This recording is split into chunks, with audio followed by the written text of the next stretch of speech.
All right. Good afternoon and welcome to another episode of A Contagious Smile, where every smile tells a story. All right, I got to put it out there right up front.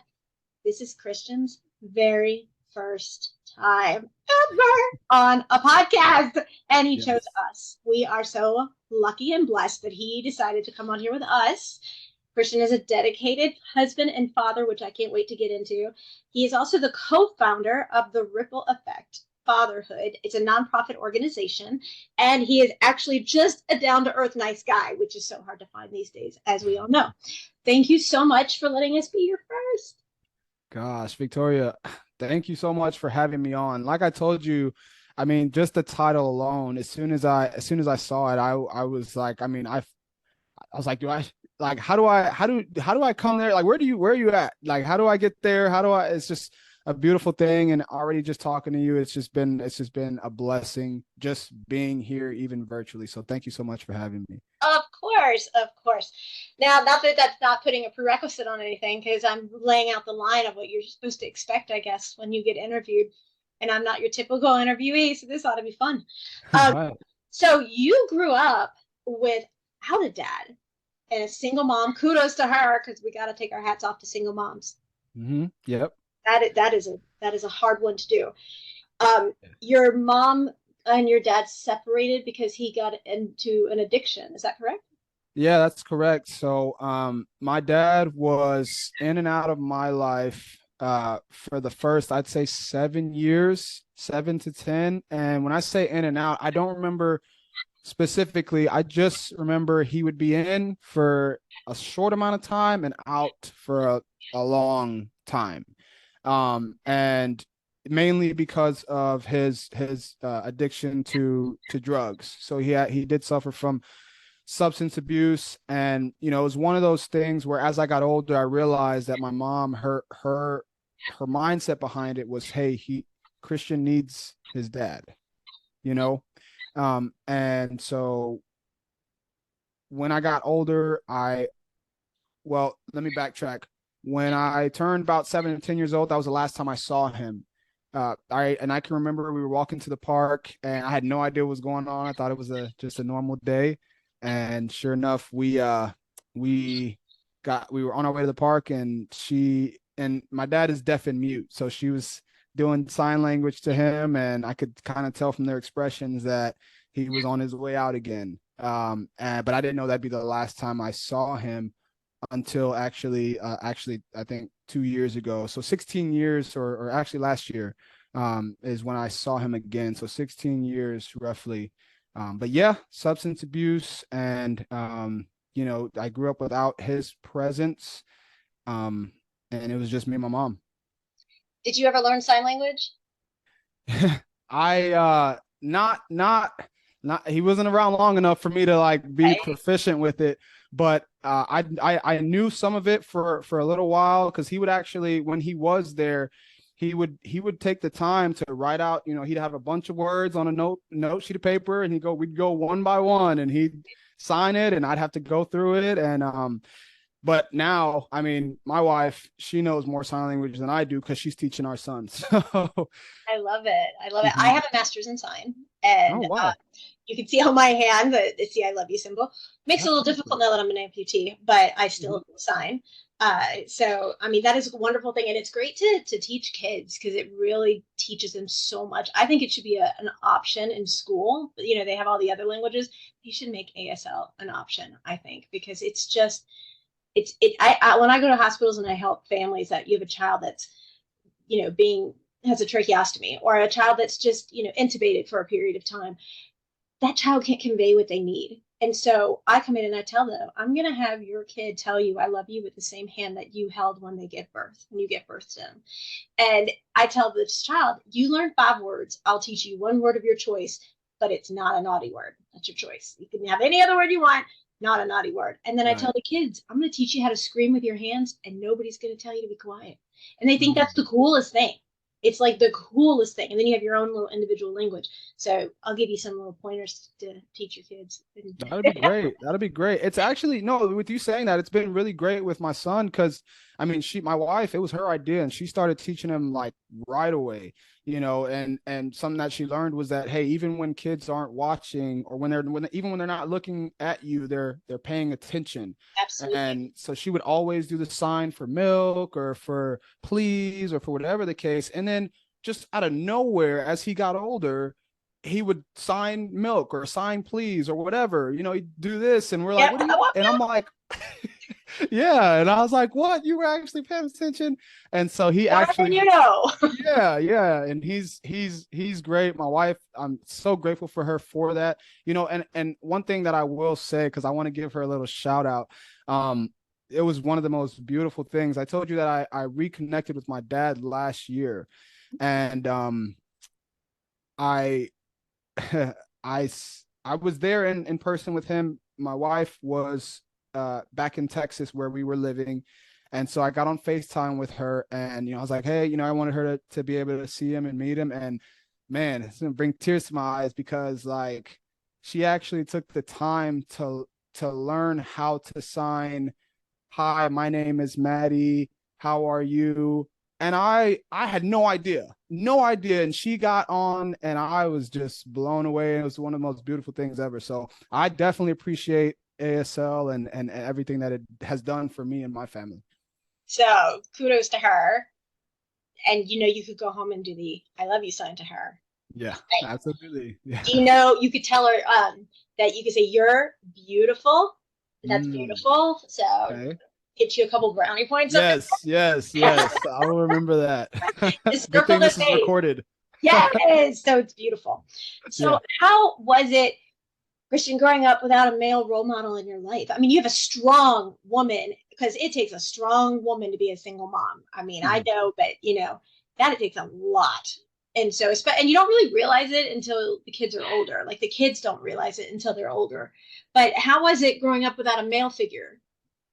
Yeah, so not having a male figure in the household was definitely tough. And I'd say it got more tough as I got older. Sure. And there's a couple reasons why. So first thing I will say, I will give a shout out to, I have two uncles, and two uncles that, one of them was military for a while. He retired. The other one, he worked in law enforcement. Really great guys. They definitely led a great example for me to follow. With that said, not having that father in the household definitely made me feel, as a young man or a young kid, and then into a young man, it made me feel like there was something missing. There was a void that needed to be filled, and nobody else could fill it because nobody else was my biological father. Right. And at least that's what I told myself in my head. And so I grew up in Chicago. I grew up in the inner city. And so when I was in the inner city, it's unfortunate, but it it wasn't as apparent to me, because a lot of the kids that I hung around or associated with, they were in similar situations. They didn't have their dads present, so it was kind of normal in a sense. Mm-hmm. And then when I got to middle school, and then a couple of years in high school, my mom moved us out to the suburbs, the suburb called Woodstock, Illinois, and it was a very different demographic of people. And so a lot of those kids came from mom and dad households. Right. And so that experience was very, very, very, I'll say, tough for me, because I played sports. I played football, I played basketball. I was very involved as much as I could be. And so in that, you know, my friends' dads are coming to the games. My friends' dads are coming to the practices, picking them up. My mom didn't have a car.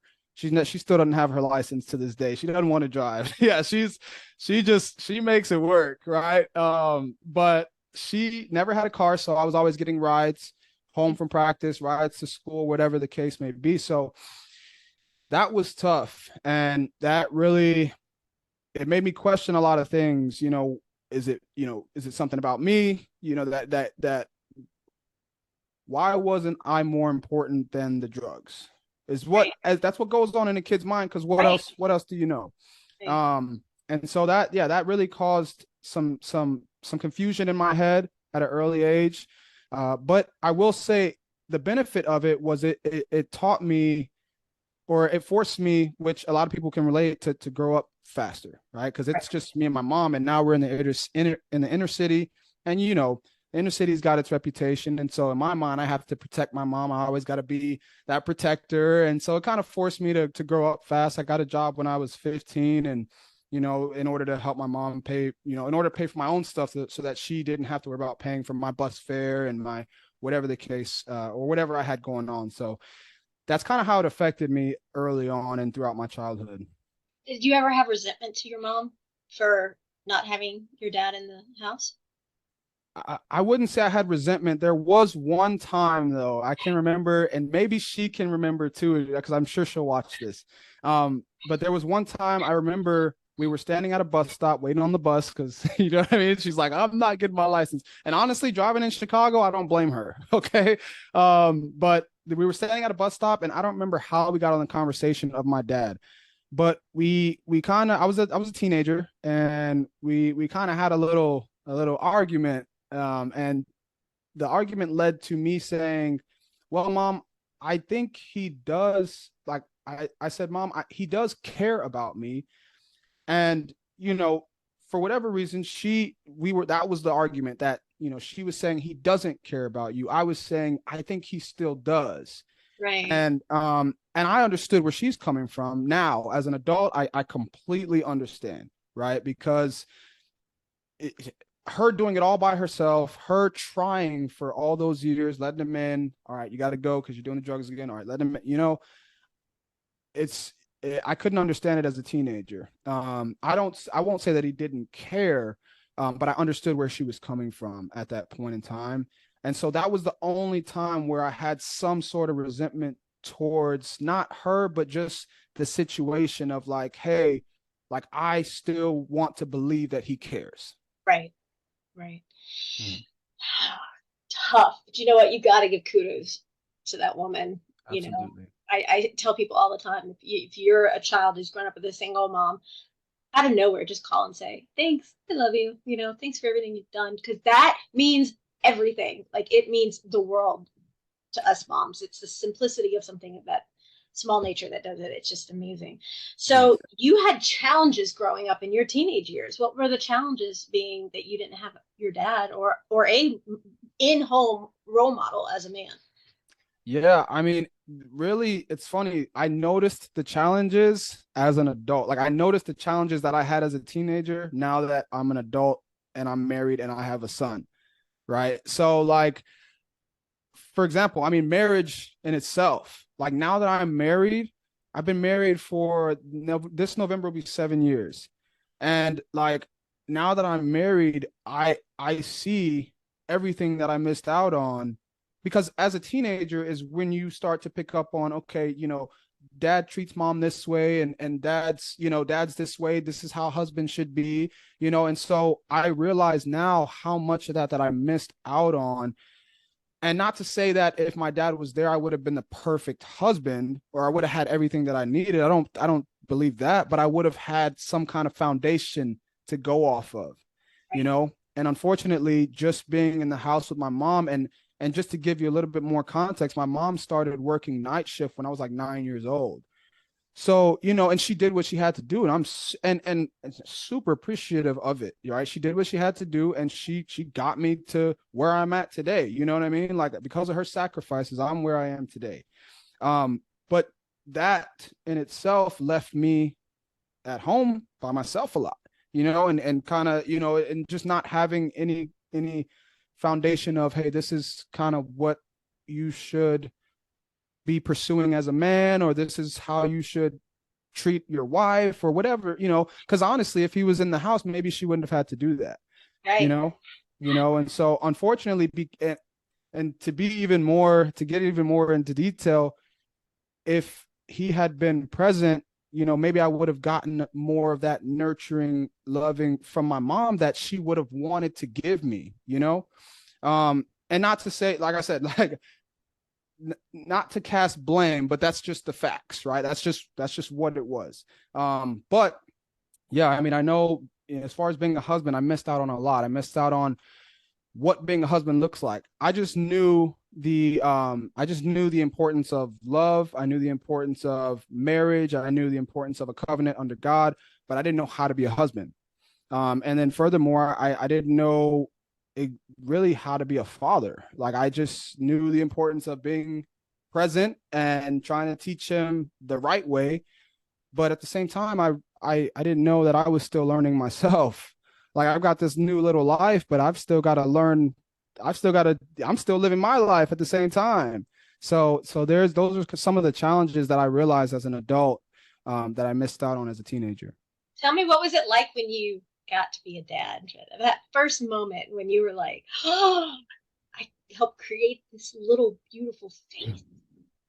Man, so my son's name is Kylan. He is, Beautiful. yeah, he is he's 19 months now. I Oh, just yeah, he's little just age. yeah, it's a great phase, honestly. And so that first moment, whenever the doctors held him up, right? Oh my gosh. First of all, he was this just little blue human being, right? And just for a split second, and then you know what I mean. Then the blood starts to circulate and stuff like that. But I don't know how it all works. I'm not a science guy, but when he came out, and I just looked at him, and I was just, you know, the feeling was really strong, but I don't think it was any stronger than when I first felt him kick. You know, like when I first felt him kick, I was like, okay, like this is something. My boy. Yeah, this is my boy. Like this is something that I can't, like, everything else in the world and society, like everything just kind of took a back seat, you know, and I realized that like there's so much more to this life that I have not even tapped into. Like Right. there's a little person that just kicked my ear from inside my wife's belly. Like what is that? What is that? But whenever he was born, I tell you, it was just whenever he finally came out, it was, and he came out a week early, and I'm grateful for that. Um, because he came out on August 28th, so his birthday's 8/28, and Romans 8/28 is one of my favorite Bible verses. You know, all things work together for the good of those who love him and are called according to his purpose. And gosh, it was just such a beautiful, beautiful, beautiful moment. And it was just a moment in my life where I was like, okay, like I have, like, just here's all my love, right? Like just here's all my love. And same to like my wife, you know what I mean? It was already like, but here's now both of you, like we're all one, like here's all my love. Oh, And we're gonna figure this life thing out together. That's really what was going on in my head. that is so beautiful. Oh, it gives a lot of people hope because it's so hard to find a decent person anymore these days. Everybody's out for themselves, and then if they don't get what they want, to heck with you, Yeah. bye, over, and it's gone. But when you're a dad, is he a daddy's boy or a mama's boy?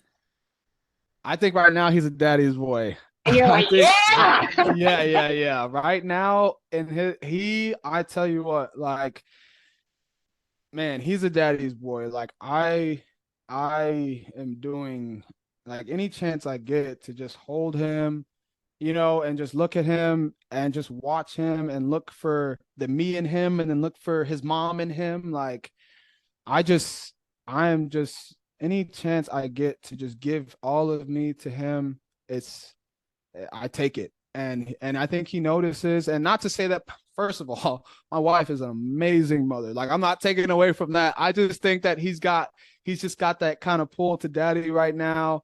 And then, but he has his moments where he's like, all right, back up. I need mommy's nurturing love, mommy's soft love, and it's usually when he's doing something he's not supposed to, and daddy gets on him. I'm a mom Right? now. Oh, cute. Are y'all gonna have any more? Yes, my wife wants a little girl, and we already have a name picked out. So What's your name? I don't know if I can say it. I didn't ask her. I'll have to tell you offline because All right, you can tell me. yeah, I didn't ask her first. Wait until you have a little girl. You talking about Promise. right there, wrapped Yeah, around your finger, you're in serious trouble. yeah, Mine is a smart aleck to the 10th degree. I believe it. She totally sticks up for herself, which I love. She's been bullied because of her special needs, but she will put you in your place so Mm, quick. But she's also one of the biggest pranksters I've ever met in my life. Her and my husband prank each other on the daily. Like, it's love it. not funny. It isn't. People are like, what did she do now? What is she up to now? She, for April Fool, she's like, Dad, you've done so much. I wanted to give you one of my gift cards. And he was like, what? And she's like, yeah, go have breakfast on me. So he and I were talking, and I was telling him about some stuff I was getting ready to do. And he was like, where's Faith? And I said, oh. And he goes, hey, I want to show you, sweetie. I'm in line to get Dunkin' Donuts. Thank you again for my gift card. And she's like, and I'm like, what are you doing? And he goes up, and they're like, oh, your totals, whatever, whatever. And he hands the gift card. He goes, my beautiful little girl gave me this gift card as a gift. And they said, sir, this card's not even activated. I knew that was coming. Right. That's hilarious. She was like, I went to the store and told them what I was doing at the checkout, and they gave me a card because I wasn't Oh, putting any money wow. on it, and I gave it to Dad. And I was like, oh my. Did he at least bring like his card so that he could pay Yeah. for what? Oh, yeah, Okay. yeah, yeah. But Uh, this is, small compared. They'll go to he took her to go get something at the pharmacy, and she's walking around, and she yells, hey, Dad, do you need to get some Depends in case you can't make it home? And what is it that you need so it doesn't happen again? Is it, is it, and she's like trying to remember, and she goes, is it, fiber, or is it a laxative, or is it a suppository? I don't oh, remember. wow. How old is she? She's 16 and a That's half, but funny. she's developmentally delayed, so she's a little bit younger. I love it. I love But it. it's constant. It's constant. You have no idea what's coming and when it's going to happen, and it's just like, y'all better keep me out of it. I'm Oh serious. my She gosh. took the if you really want to get somebody, she says, Mom, I love you, don't go in your bathroom and use the toilet. I said, why? And she had taken one of those extra strength lint rollers, taken the roller part of it off. It looks like toilet paper. She put it in the place of the toilet paper, like once everybody was getting ready to go to sleep for the night, Oh and man. waited for Dad to have to go to the bathroom in the middle of the night. She's clever. She's She's so smart. clever. She's so smart. And then he looks at me, and I have like tears coming down my face because I'm like, he's like, don't egg her on and laugh. And I'm like, Ooh, I bet that hurt to take that off though. what? Oh gosh, man, that's hilarious. Y'all have a lot of fun in your household, huh? We do, because that's what it's about. You start early traditions. Start traditions now with your son. When Mm, we're at the table, there's no phones, no headsets, no iPhones, no, nothing. It is a table of the conversation of the people you love, and it's about how your day was, and that's it. Like, mm, that is what it is, and that mealtime is uninterrupted. That's our mm. family time. And we started doing traditions, and we keep them going because it's so important. Because like people now, when we were young, we go and play out until the street lights came on and go to our friends, and now everybody's like, oh, I just talked to my friend on FaceTime, I don't need to go over there, why would I go to the house? I and, know, right? Why would I and go outside? right, and I mean, it's like, I don't want to go outside and get sweaty, it's hot outside, I'd rather sit inside and do nothing of importance. My daughter and she knows, no, I'm not a video game advocate. She gets the phone only after schoolwork is done. And I tell her if she doesn't do it, I'm like, I'm not taking it away. You're choosing not to have it today because you chose not to Mm, do your work.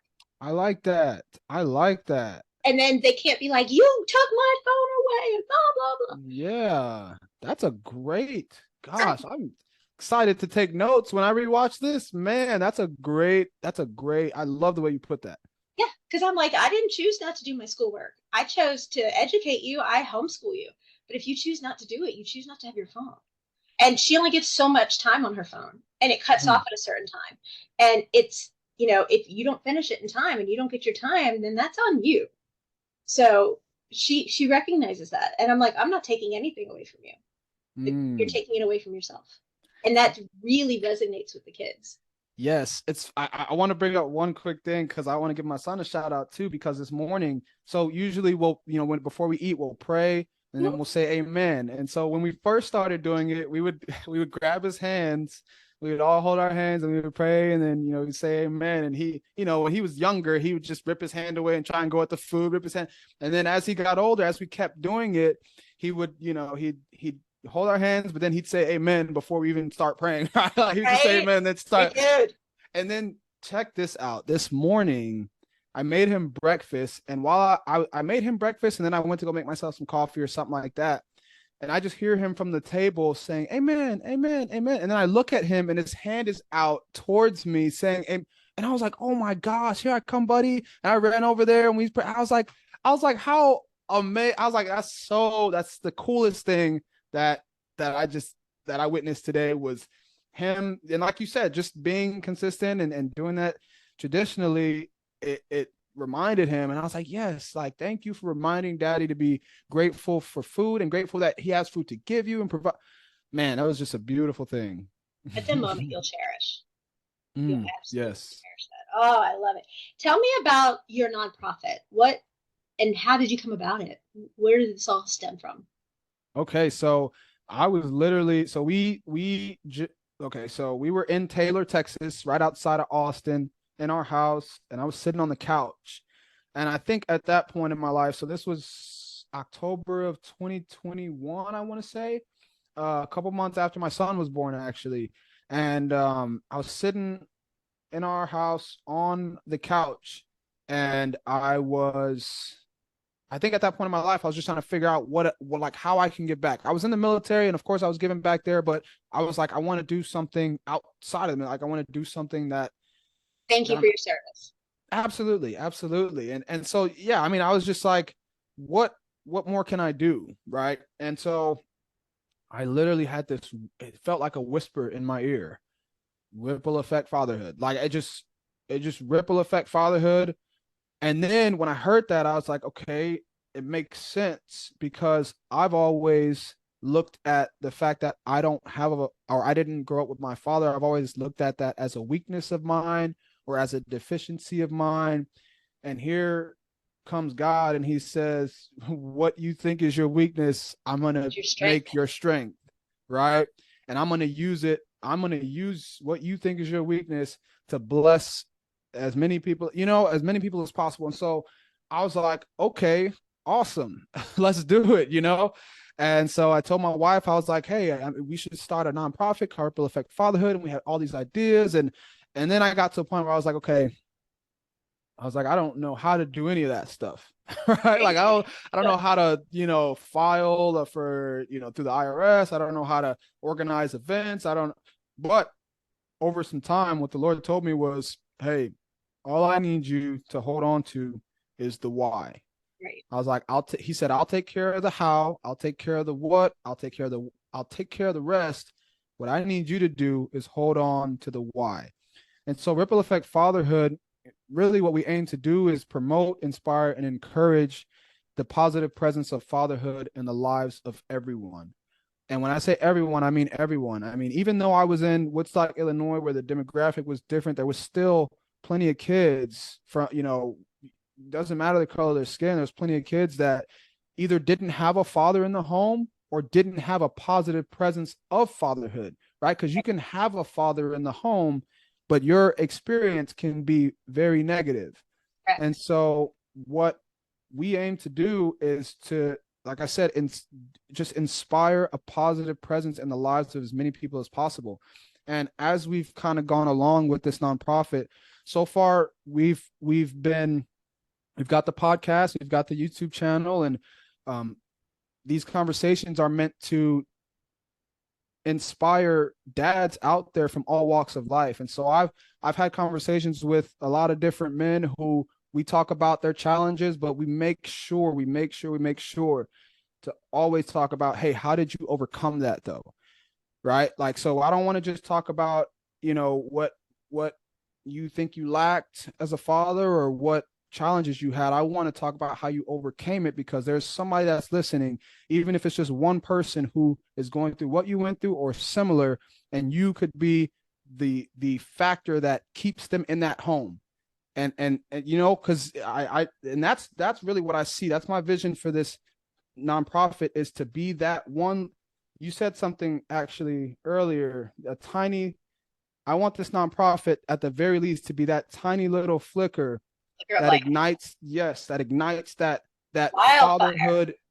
Oh my gosh, that lights that fire in a that fatherhood fire in a man and says, hey, I'm gonna stay and I'm gonna work through you know what I mean? I'm gonna stay, I'm gonna make myself better, I'm gonna work through, whatever the case, you're gonna stay in the home and you're gonna be in those kids' lives because it's not just about you, it's about them, it's about their kids, it's about even, even the dads that I saw when I would go to these my basketball games and my and my basketball practices and football and all these sports that I did, just them being positive fathers they've impacted me. And I've had a lot of them on our show. My basketball coach from 8th grade, my gosh, he changed my life in a major way, not just from being a basketball coach, but how I saw him interact with his own kids.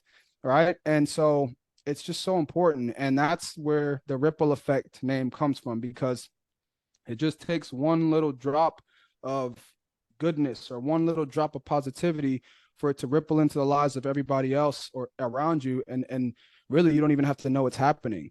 So, Have you thought about mentoring? Like have some start out and say, I go through and research you, and if you're good to go, there's so many kids out there that could use that father figure, and even if they're not local, they could Zoom and they could play a game, they could do cards together, they could do a game online together, they could tell stories, read a book together, watch a movie together. There's so many things that they could do that even if they're not geographically placed within the same region or area or state that they're in, that they could have that big brother but big dad presence for those that have no one. yes, absolutely. And I'm glad you brought that up because before we left, so we were living in Taylor for about a year, and sorry that I just sweat when I talk, but it's excitement. It's excitement. Okay, I promise. But Listening. yeah, yeah, exactly.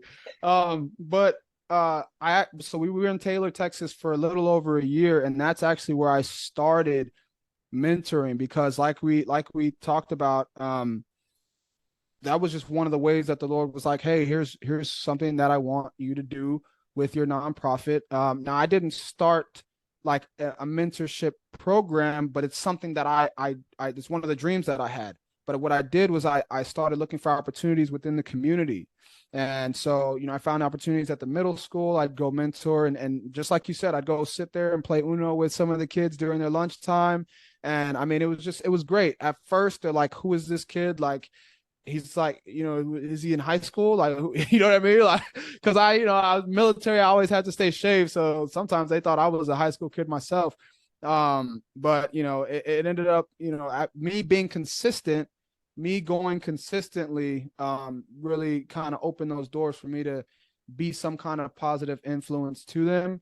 And then, there was opportunities at the not at the high school, but at the intermediate school out there. And, we ended up moving to Charlotte. That's where we live now. So unfortunately, I'm not, connected with them in person anymore, but I definitely will reach out to those administrators at the school because just like we're on Zoom, before I left there, I told them I was actually mentoring one kid specifically right before I left, and we kind of left suddenly. And but I want to reconnect with him. So it's something that has been very important to me, and something that, like you said, I know is very important in our society, is having somebody, those kids that don't have the fathers at home or maybe don't have a positive experience, having somebody to give that to them so they can see it and they know it's there.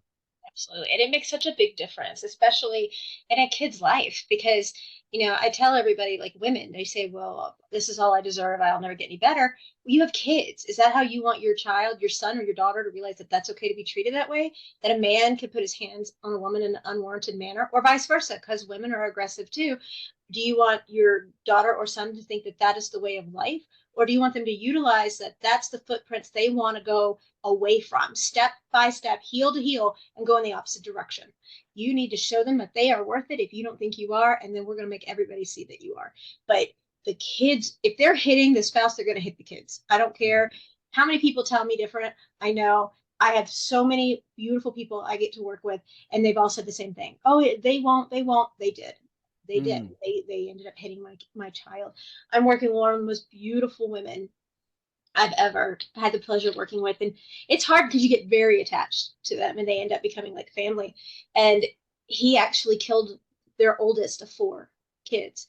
And it started with her. And she's like, I wish I had listened to my voice in my head saying, you have to get out, you have to get out. But I kept worrying about my kids not having a male role model. And then he killed our son, our oldest.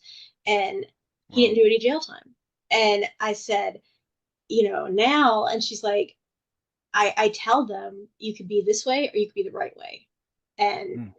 it's so important to have a positive role model in their lives, even just to have someone to talk Hmm.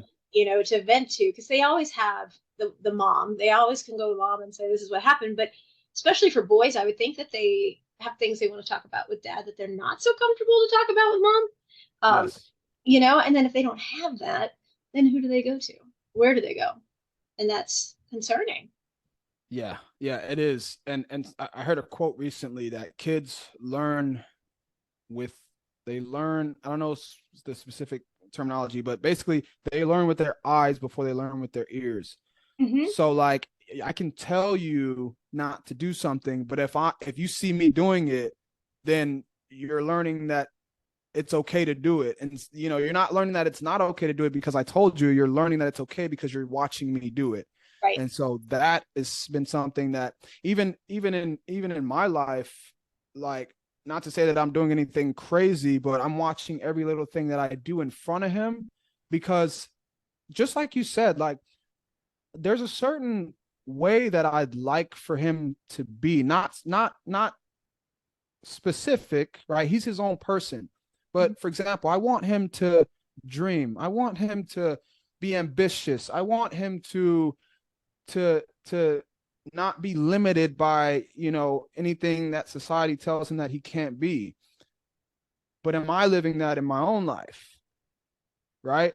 And so when I heard that quote, I was like, oh man, that's very, very powerful. Like, because if I'm and not to um make anybody feel a certain type of way, but that's just the honest truth of it. I mean, if I'm telling my kid, hey, you can be whatever you want in this life, but I'm not living that, then they'll follow the same pattern because of what they see. That's right. Absolutely right. I see such greatness with you and what you're doing and what you're trying to reach out to do. Tell everybody where they can find you.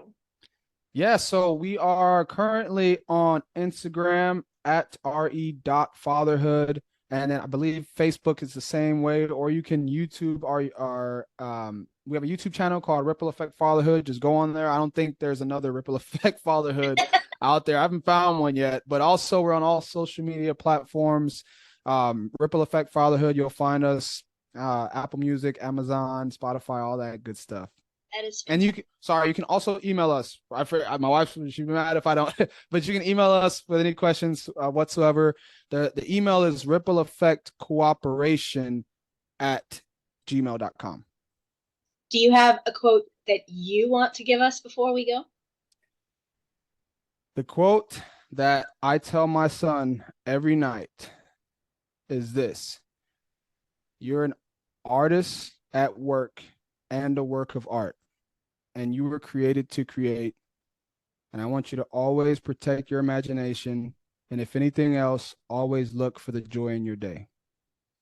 I love that. That's amazing. Will you promise me to come back on again?